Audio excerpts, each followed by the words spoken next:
ఓం గణేష శారదా గురుభ్యో నమ. ఈరోజండి ఒక విషయం మీకు మనవి చేయదలుచుకున్నాను.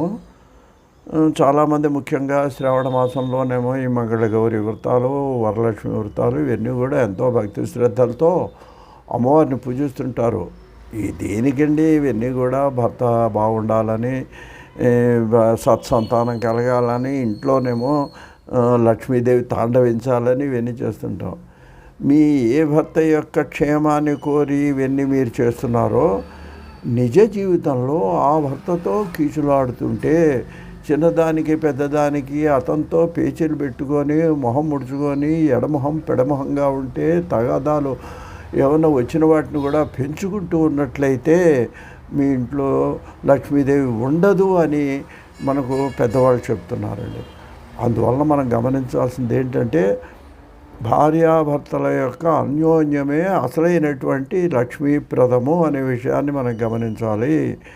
చాలామంది అది లేకుండానండి, భర్తతో కలహిస్తూ, అతని మాటను ఎదిరిస్తూ, అతను చెప్పింది వినకుండా మీరు ఎన్ని వ్రతాలు చేసినా, ఎన్ని నోములు చేసినా, ఎన్ని జపాలు చేసినా, ఎన్ని గుళ్ళకి వెళ్ళినా, ఎక్కడికి వెళ్ళినా కూడా అది ఉపయోగం లేదు అని మనకు శాస్త్రం చెబుతున్నది. అందువల్ల మనం గమనించాల్సింది ఏంటంటే, భార్యాభర్తల యొక్క అనుకూలం అనేది చాలా ముఖ్యం అండి. అదే లక్ష్మీప్రదము అని మీకు మనవి చేస్తున్నాను. ఒక్కొక్కరు ఉంటారండి, ఏదో తగాదా వస్తుంది, వచ్చేటప్పటికి అతను ఏమంటాడు, భార్య మీ అమ్మ నాన్న ఇలాగే పెంచారు నేను అని అడిగి, నన్ను అంటే అన్నారండి, మా అమ్మ నాన్న అన్నారంటే ఊరుకొని ఉంటుంది. ఇంక ఈవిడతో ఒక్కోసారి కొన్ని కుటుంబాల్లో ఈవిడ డామినేషన్ అనమాట. ఆయన ఏదైనా పాపం చేతగాని వాళ్ళగా అమాయకంగా ఉంటే అక్కడి నుంచి ఇదేనా, ఏమీ తెలియదు, పెరిగారంతే. ఈ పూజలు ఇవన్నీ పద్ధతులు ఇవన్నీ కూడా నేను మా పుట్టింటో నేర్చుకున్నాను కాబట్టి సరిపోయింది, నమస్కారం కూడా సరిగ్గా పెట్టాను, చేత కాదు మీకు అని.